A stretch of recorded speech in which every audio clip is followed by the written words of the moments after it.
Hi there, and welcome to another podcast episode. My name's Luisa, but everybody calls me Lu, and it is so hot. There's an awful heat wave all over Europe, and it's making me miserable. So, no candles today in the background. I have a small fan running. I hope the noise doesn't bother you too much.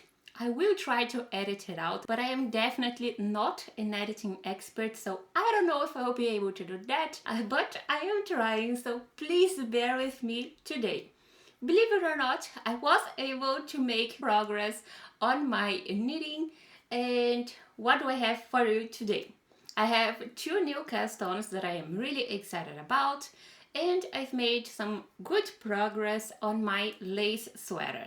So let's start with just that. What I have here with me is my Madeleine Sweater by Pernille Larsen, or Knitting for Olive. Every summer I try to work on a lace sweater, and this was my pick for 2026. The yarn I'm using for this project is Drops Belle in the colorway 03. I think the colorway name is light beige or something like that. This is a new to me yarn, DK weight, and it is a lovely summer blend of cotton, viscose and linen. I am really enjoying working with this yarn. When I first cast on for the sweater, I was worried it was going to be a splitty yarn because of all the different fibers. Maybe if I show you up close, you can see what I mean.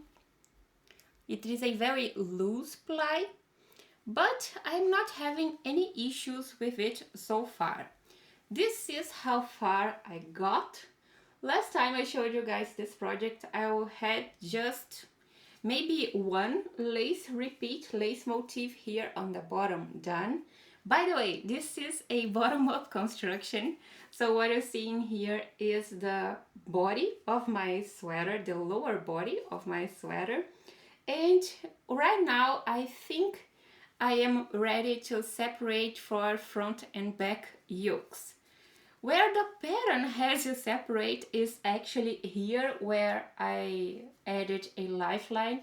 Maybe you can see a yellow line running across the body, just below this last row of lacy houses.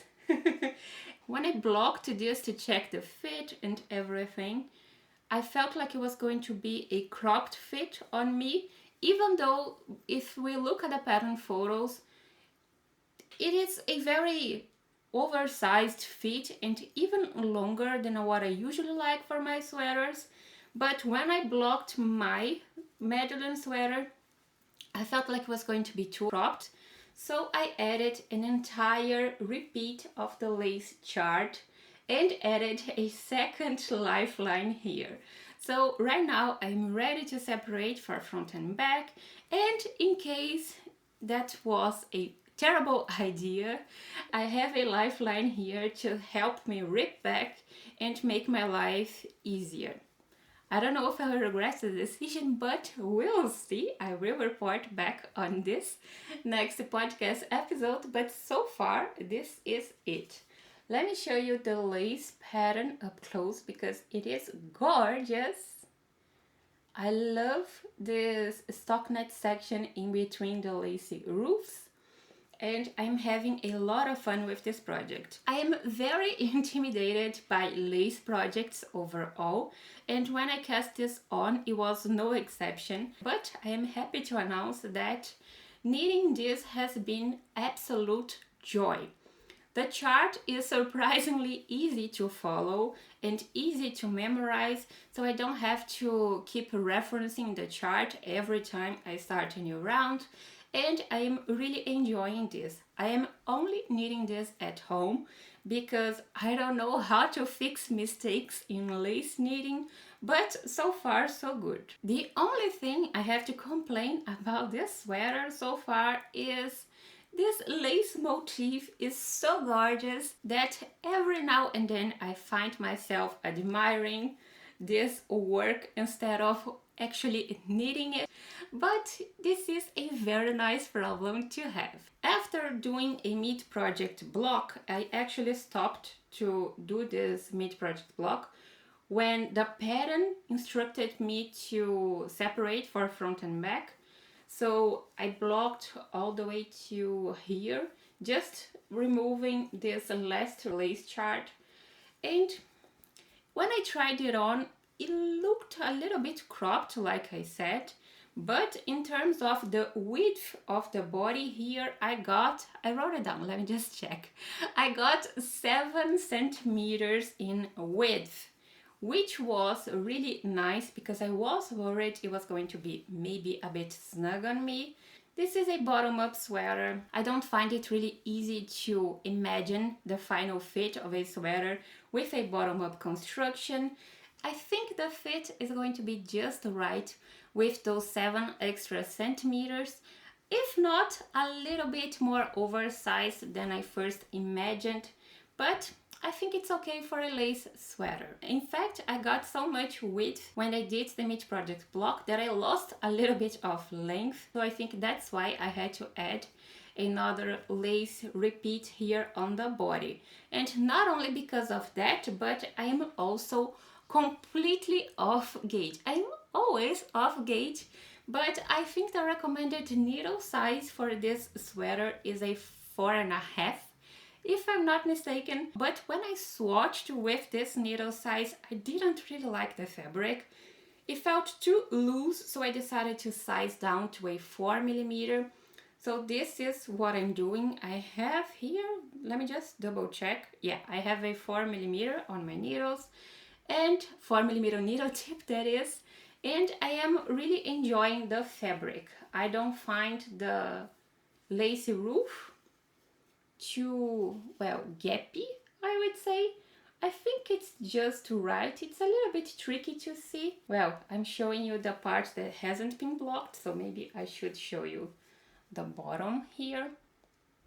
Yeah, I am happy with the look of this after a first block. When I felt like I was done with the body, I was expecting to cast on for the sleeves and then attach body and sleeves to work on the yoke of the sweater, because that's always how I worked on a bottom-up sweater, but the pattern actually has you finish the yoke of the sweater prior to casting on stitches for the sleeves. If I read everything right in the pattern, I just read, I think, the next page, and so I don't know if I got everything right, but that's what I think it's going to happen next. I've never worked on a bottom-up sweater like that, so I'm excited to try something new. And this is my Madeleine sweater so far. So right now, let's switch up to one of my 2 new cast-ons, and well, I think I want to talk about this one first. I already showed you guys my plans for a new tea project when I recorded my summer knitting plans video, and I decided to cast on the Sollas Tee by Rebecca Clow. The pattern has instructions for both fingering and GK weight versions of the same tee, and I picked the fingering weight because I wanted to use leftover yarn.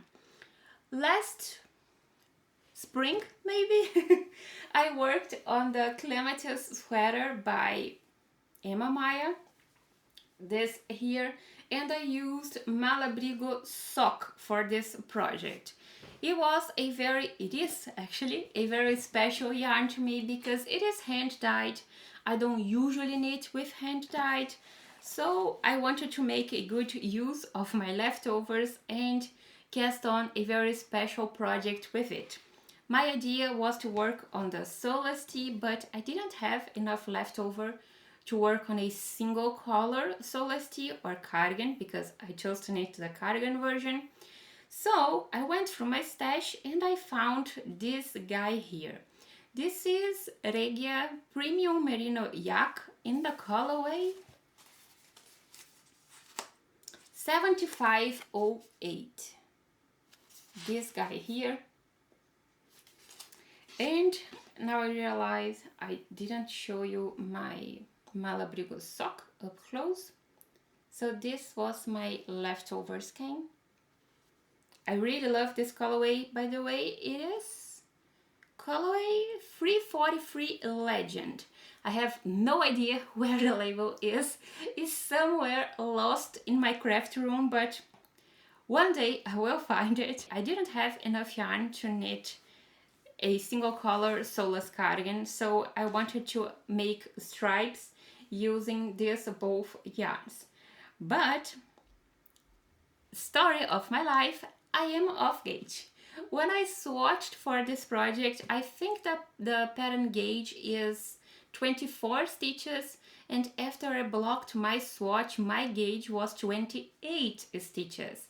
I checked my gauge on my clematis sweater, and it is also 28 stitches. So my gauge is on track, but it is definitely not a good match for a Sollas tee. This is a very light fingering weight, this Malabrigo sock. Guys, I'm not kidding, it is so hot in here that my camera stopped recording because it needed to cool down. But I am back. I don't know if the angle is exactly the same, but let's keep going. I really wanted to make my Sollas cardigan work using these two yarns, adding stripes, but since I was completely off gauge, I needed to size up in the pattern to get the final bust circumference that I need for my actual bust size. That meant I didn't have enough yarn for a Sollas cardigan. So I went on what feels like my 10th scavenger hunt online to get my hands on another bowl of this Merino yak, because believe it or not, I have enough of my leftover. What I don't have enough of is this Merino yak yarn. Lucky me, I was able to get my hands on just one extra bowl of this yarn, so that's what I have here. That's why I showed you guys an untouched bowl of this Regia Merino yak, but now I think I have enough yarn for my Sollas cardigan. It is a completely different dye lot. This first one that I had in my stash, I think I bought it last year, but I think color-wise it's good. I'm not seeing any clear difference in terms of color, so I think it's going to be fine. My idea, just to be on the safe side, is to use this new bowl for all the edges, for all the ribbings, so hem, cuffs, button bands, collar, everything, just in case when I actually knit with both yarns there's a subtle color difference, but I'm hoping I don't have to cross that bridge. Let me show you what I have so far. This is it. I'm knitting the cardigan version, like I said, so I'm working flat. The edges are curling like nobody's business, so you can't really have a perfect idea of what's going on here, and I forgot to add a spare cable so everything could stretch, but I think, well, I think you can still get a good idea. I am just past separating for body and sleeves. I have just 2 stripes under the arm, and I am using my new try-on tubing. I'm still very much in love with it. These guys are from Amazon, and I'm just so happy that I finally bought try-on tubings that I like. But let me show you guys the stripes up close. I think they complement each other really well. When I cast on for this project, I was expecting to have stripes similar looking to the fabric I got on my clematis sweater. I alternated skeins for this project the entire time I was working on it, and I don't think there's any color pulling. Everything looks pretty even and well balanced. I am really happy with what I managed to accomplish here. But if we look at my stripes here on my Sollas cardigan, I don't know if it's just me, but let me show you the back, because you can see a little bit more fabric this way. The stripes, the Malabrigo stripes, look a little bit darker, don't they? Let me try to show you both fabrics next to each other.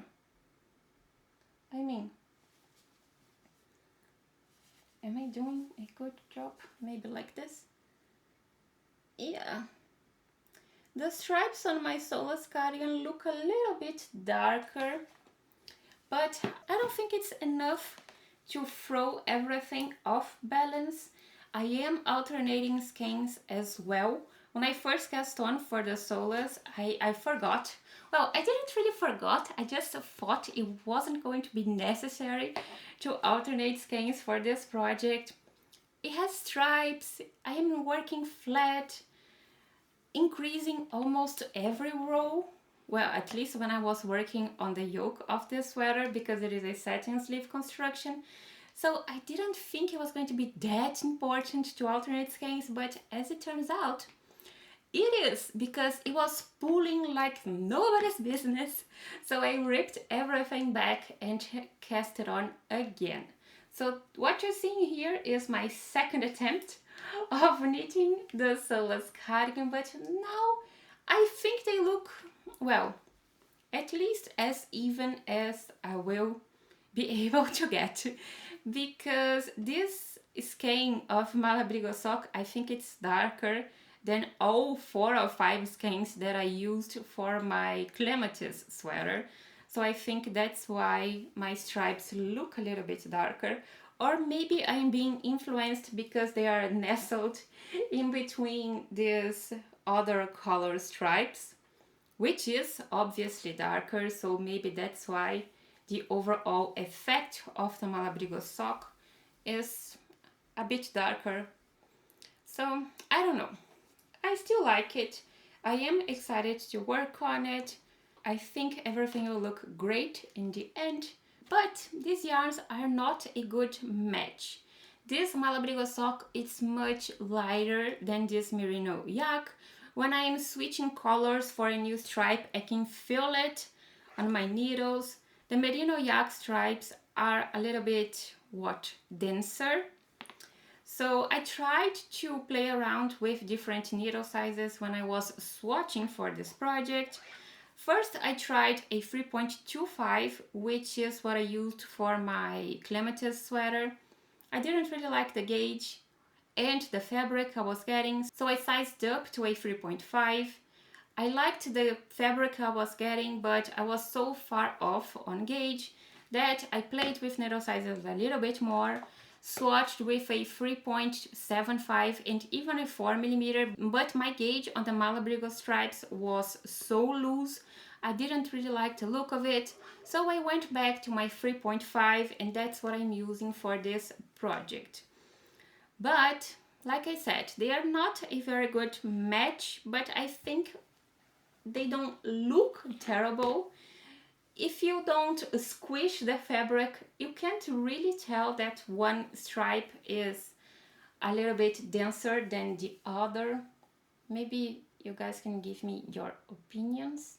I would appreciate it very much. But this is what I have so far. I am knitting size 8 to get the measurements of a size 6. One thing the pattern suggests is if you add stripes, do so after joining front and back, since this is a satin sleeve construction, but why make my life easier when I could just go rogue and figure things out as I went? So that's exactly what I did, and I added stripes all the way from the beginning.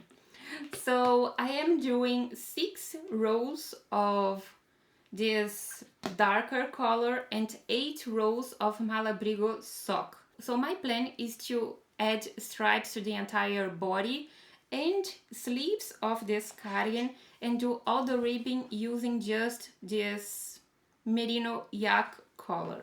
I think it's going to frame this piece really nicely, and we will see if in the end it turns out to be a really bad idea. But I am confident everything will be fine. Since I added stripes from the beginning, I had to do a little bit of math to figure out how I was going to do that. So I forgot that I wanted to start the sleeves with a brand new stripe. So what I have here, this is the front. Let me situate you guys. This is the front. Let me show you the sleeves. This is a satin sleeve construction. So once you're done with the front, this shoulder placket, you pick up stitches on the sides to create the sleeves, and then you join the back panel. So this is my sleeve here. This is the shoulder, this is the sleeve, and I have 4 rows of Malabrigo, and then I start a new stripe on the sleeves.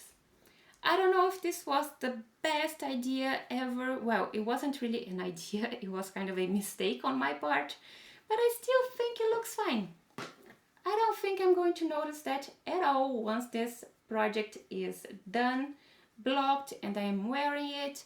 So, well, let's call this a happy mistake. I also played around with different ratios for my stripes because I'm trying to use as much of this yarn as I possibly can. I didn't have enough for a 8:8 ratio, so what I'm doing here is an 8:6 ratio, and I still think it looks balanced overall. I don't think one stripe looks wider than the other, so I'm happy with it. Let me show you the back. Yeah, I think it's looking good. Yeah, I think it's looking good. But because I added stripes from my cast on edge, I added, I think, 4 rows to the front and back panels just to accommodate my stripes. Now I realized that I didn't really need to do that because now I have this mismatched stripe on my sleeves. But well, that's life. And like I said, I don't think I will notice this at all once this project is done. So that's it. I think that's all I have to say about my Sollas cardigan so far. I'm very excited to work on this. I am expecting to finish the body this week. I don't know if that will happen or not, but well, here's to hoping that I have enough knitting time with this awful heat wave. But let's talk about my second new cast on for the week, and what I have here is a cushion. But before that, I need a sip of iced tea before I start melting here. Alright, I cast on the Chapter cushion by Lily Kate France. And let me just show you my whip. Looks so cute. Okay, first of all, the yarn I'm using for this project. This is one of those any gauge works type of project, and I am using the same yarn as one of the pages on Ravelry. I really liked the colors she used. It was a fairly easy yarn for me to get, so I bought the exact same colors, or so I tried. But what I have here with me is Rico design in their Essentials Soft Merino Aran base. This is extra fine superwash merino. This is, I think, well, I was going to say worsted, but it is Aran weight, like the name suggests. And this is colorway 61, this cream color. It's my first time using this yarn, and I chose the same 6 colorways, contrasting colors for the stripes. I'm just going to show you like this. All the colorway numbers are listed in my project page on Ravelry, but I think it's easier if you see it like this. Let me just add my main color so you can see the contrast. So I have a couple of blues, pinks, this mustardy yellow that I really like, and that's it when it comes to the yarn. Now, talking about my project, you work on this cushion flat, and the way you build the front and back panels Well, you work on triangles. So I first cast on for this triangle, starting from one tip, increased all the way to the halfway point, and then started decreasing to finish this first section here of the front panel of my cushion. And right now I am working my way through this second triangle. I hope you can see here this new triangle taking shape here. The way she has you attach both triangles together is very interesting because you join them as you go. So there's no seam, but you create this diagonal here that looks really nice, and it's really easy to create, let's say. So I'm really liking the finishing details of this cushion. And the back panel, the stripes run like horizontally, so I think it's a nice mix of texture. This is a mosaic knitting project, and I love mosaic. I find it so much more relaxing and so much more enjoyable than stranded colorwork, so I'm having a lot of fun with this project. I really like these 6 colorways together, well 7 if we include the main yarn. I just don't think there is, well, that's just a possibility. Maybe there isn't enough contrast between these 2 shades of pink. On camera there is. In person, I can clearly see where one ends and the other begins. So I think everything's going to be just fine, but I don't know how that is coming across on camera. What I really like about mosaic knitting is that you don't have to carry 2 colors at the same time, knit with 2 colors at the same time. You're just working with one for the entire row, and then you switch to one of your contrasting colors. I really like that. You don't have to worry about floats or holding your yarn too tightly to mess up your gauge and your tension. So I really like mosaic knitting. I am aiming for a panel that is 3 centimeters smaller than the insert I plan on purchasing for this cushion. So hopefully that's enough to get a fluffy and comfy cushion to snuggle with, but we'll see. And also when it comes to the color placement, I tried playing around with different ideas and mixing the stripes, changing my color sequence and everything, but in the end I didn't like any of my ideas. So I'm just going with what most people did and doing this kind of square here on the corner and this, well, L-shaped stripes throughout my cushion. But I think it looks really nice, so I'm not really bothered that I didn't come up with something original. I think it's going to be just fine. I don't think they really complement the cushions I have behind me on this sofa slash bed situation, but well, they will look cute. It's handmade, so yeah, it's going to be just fine. Actually, this was supposed to be a gift knit, but I'm already loving this so much that I think the recipient is going to get a second version of my chapter cushion. But this is it for now. I am going to stop here because I'm already overheating. My camera is overheating. I already stopped recording 3 times because, well, it is too hot. I said it many times, but it's true. But that's it for today. Thank you so much for watching and spending some time with me. If you guys enjoyed this video and feel like sticking around, don't forget to subscribe, leave a comment down below and give this video a like. It really helps the channel and I really appreciate it. I will jump on the pool right now before I start melting here, and I'll see you in the next one. Bye!